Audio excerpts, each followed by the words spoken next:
the 1260K is the carbon seat, and the 1246K is the tubing frame kit that mounts the seat in the chassis. So this is the kit works for a single frame rail, double frame rail chassis. This is obviously a double frame rail car.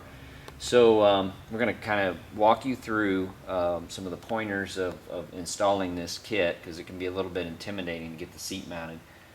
According to all the rules from the different sanctioning bodies, the seat does need to be surrounded around the perimeter with a 1/2 inch tube. And so we provide a kit that is pre-bent that fits the outer shape of our 1260 seat. So the seat as it comes from us is, this seat's obviously been trimmed to fit already. So when you get this seat, it's going to be long. It'll be kind of a more square shape. It won't be profiled like this, won't have any holes in it. So what we want to do is kind of use the chassis and the 1246K kit to work together to mount the seat. So what you get in the kit is this tube pre-bent, and it's long. This tube is bent, and this tube is bent. And then also these support tubes are bent in the kit, and they're all extra long, so you can position the seat how you want it and then fit the tube around the outside. So the easiest thing to do is start with mocking up the seat in the chassis with no framework around it. So I'm just going to pop this in there. And a couple of things that we like to point out now. We've obviously put some this has got a nice carbon finish on it, so we've lined this with some protective paper. This is some 3M weld paper that it has a sticky back on it, and it'll form to the seat really well. And then we also took a piece of cardboard and just formed it to the center of the seat and taped it in place. And that's so if you're working around here with clamps or you drop a grinder or something, that it'll hit this cardboard and not scar the surface of that seat. We don't want to affect that nice finish on the carbon side of the seat. So you can see this, obviously it fits pretty good because we've already done all the trim work on it, but this is going to be long when you set it in there, and you can cut some of this down to get it out of the way so it's easy to work with. But the seat can sit all the way down on the floor. You can raise it up a little bit depending on your driver's size.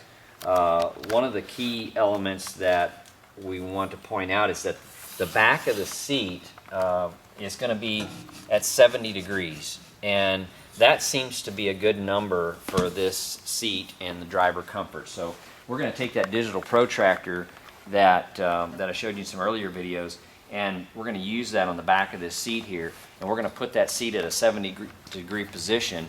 And we're also going to keep in mind that we want to keep the corners of the seat off of the chassis a little bit so that we don't have any interference with that. So if you take that protractor and put it right here on the back of the seat, or you can put it on this front side, and put that seat at 70 degrees, and that'll give you a good starting point to get the position of the seat, and that'll give the driver a very comfortable fit in the car, where he can sit in it. And this is obviously going to have a pour-in kit when it's done, but it's the right angle for him to sit and be very comfortable. So you've got that seat in there. You can use like a 1/4-inch aluminum plate or an 1/8-inch chromoly plate on the bottom of the floor so that the seat can set on it, because you're going to want to set in there and kind of position it and make sure that it feels good for you. So we're going to set that on the bottom here, and then we're going to start fitting some of the tubing to the seat. So one of the things that you want to keep in mind too is that we've got our 70 degrees here, but we also want the seat to be level in the chassis. So we're going to use that same digital protractor, and we're going to set it down here in the bottom of the seat. We're going to set it up here along this front edge and make sure that we have both of those level. And we're also going to just kind of push this seat out to the double frame rail and to this door diagonal here. And you can use spring clamps that you can pick up at any tool store, and they work really good to clamp on to the chassis and hold the seat into place while you're mocking it up, because you're going to want to get it level and get that degree set and clamp that seat in several locations so that it'll stay solidly fit while you're trimming around this tubing. So we've got our seat set, we've got the degrees on it, we've got it level. It's going to be still long in places. We're going to start fitting the tubing, and we usually start with this bottom tube here, and this one is pre-bent. And if it's a little intimidating for you guys to fit that in there because it is bent to fit the seat, you can cut it and then splice it back together. It's a lot nicer finish if you leave it whole and then just trim it to fit. You can see this one, and this one here, you see how it's notched around this tube. We have actually cut that right there and right here and then fit another tube on there. It just makes it way easier to fit into that position. So we've fit this along this edge, and we've notched it around this tube, and we've got it fit up here to the double frame rail, and we've got it fit up here to the door diagonal on this side. So now we've got this front tube solidly in place. We don't have any tabs on it yet, so we're just going to put the tube in, and then we're going to start fitting these tubes around the back. And they're already pre-bent to fit, so you've just got to cut them, and this one will be cut here too. So you fit it to this door diagonal, wrap it around the seat, keep this nice and level across here, fit that tube right in front of this. You can put a little notch on the front of the funny car cage to make it fit to that, and come straight across, and it's going to turn, and this tube here is a separate piece. It's going to be spliced here, and then it comes down and fits right into the top of the double frame rail. So now we've got these tubes fit, and the perimeter of the seat is kind of enclosed, so you should start to see a nice tight fit around that. Now we've still got the seat long. It's going to be long here. We're not going to trim it till last. So we've got the tubing fit, and then we're going to now we're going to put our tabs on it so that we can start fastening the seat down. And the tabs are included in the kit, and you can pull the seat back out, and then what you can do is just kind of mark the positions for your tabs around the perimeter of the seat. This is a pretty standard configuration for us. We're going to put two here in the side, two up here in the back, and then we're going to put two over here on this side. So we're going to take a little straight edge and just zip tack those tabs in place.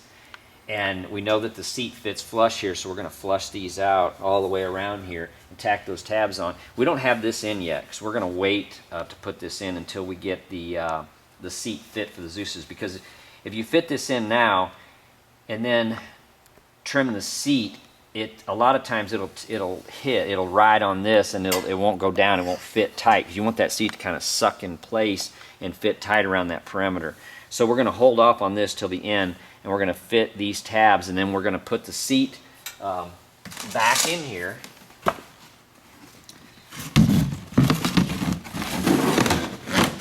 Just like this. Now we've got our tabs tacked on there. We're going to take these spring clamps, and we're going to go around here, and we're going to clamp this all in place, all around here and down here. And then we can go from the back side and mark those holes for the Zeus's to fasten into. So now you've got tabs on here with no springs. We can take a marker, and we can mark the center of that hole. You can use a scribe, you can use whatever it works best for you to mark the hole.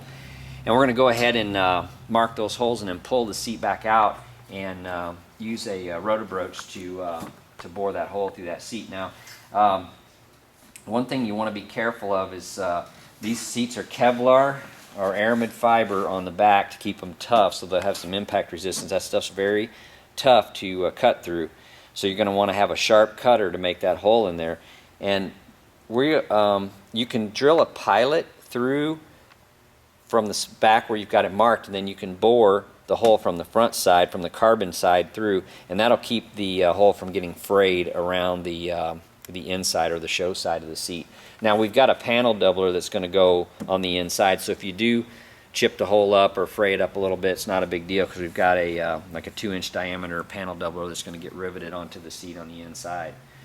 So now we've got the holes in the seat, and everything's in position. We can put that back in there, and we can actually use the Zeus's that come in the kit and put the springs on the tabs and snap the seat into place. Still going to be long, but we want to get it tight and fit, and then we're going to mark it to trim it. So once we've got it fit, we can go around here and make a mark along the top of this frame rail and follow this tube around.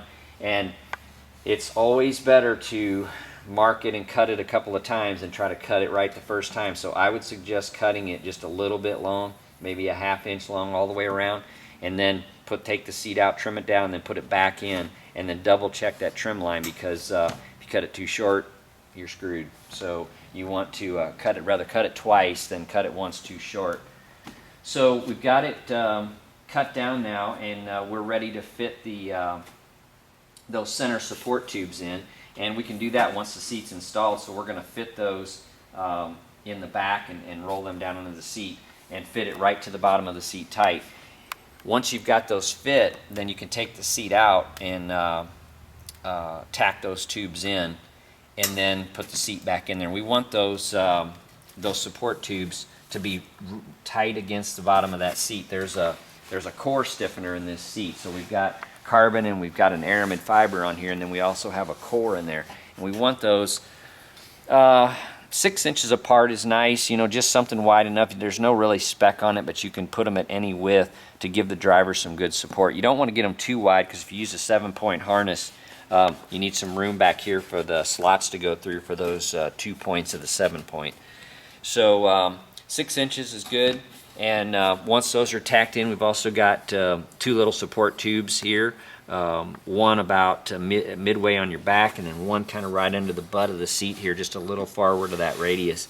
That'll keep these tubes spaced apart evenly and will offer the driver support. And this seat's not currently Zeused in, but if I push down on it, it'll set tight on those support tubes. So we've got all of our tubing fit. We've got the center supports done. The last thing we want to do is there's a little bent piece of chromoly that comes in the kit also, and that goes over here on this side, and what it's for is when the drivers slide in and out of here, we don't want their driving suit to catch on this edge, even though we've got a Zeus here and here.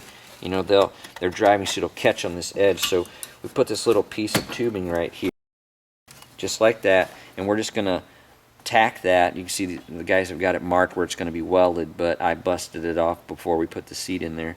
We're going to just make a little stitch weld along there, and that will allow the driver to kind of slide in and out of here and not get his suit hung on that seat and not try to roll that edge over. And the seat will still come out. It's a small piece, so it only overlaps the seat by just a little bit. You can see it's about halfway over that edge, and when I take that seat out of there, I'll kind of just pop it, roll it that way a little bit, and that edge will come out from under this lip, so it'll still come out of there very easily.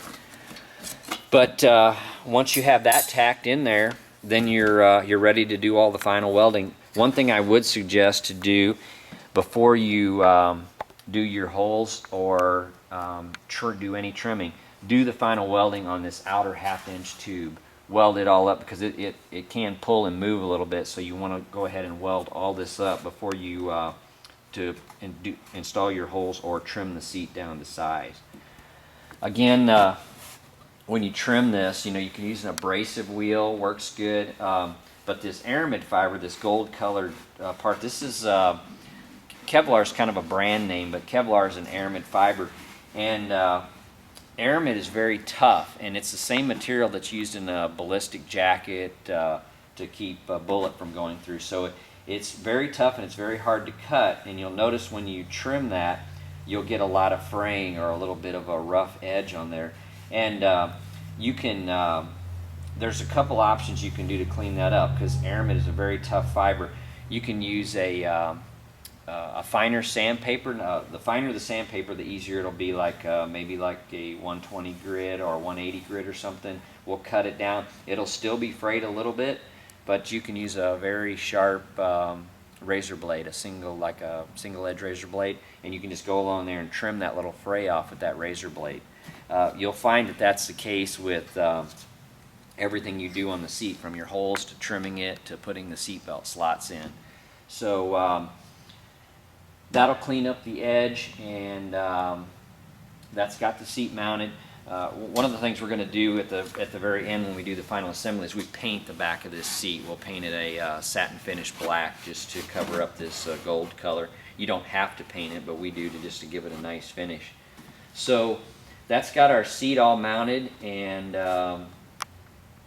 what we'll do next is I'll go over the seatbelt tab positioning and cutting the slots in the seat. So this gets our 1260 seat mounted using the 1246K kit. Just like all of our other videos, if you have any questions, feel free to give us a call and we'll help you out. Thanks a lot.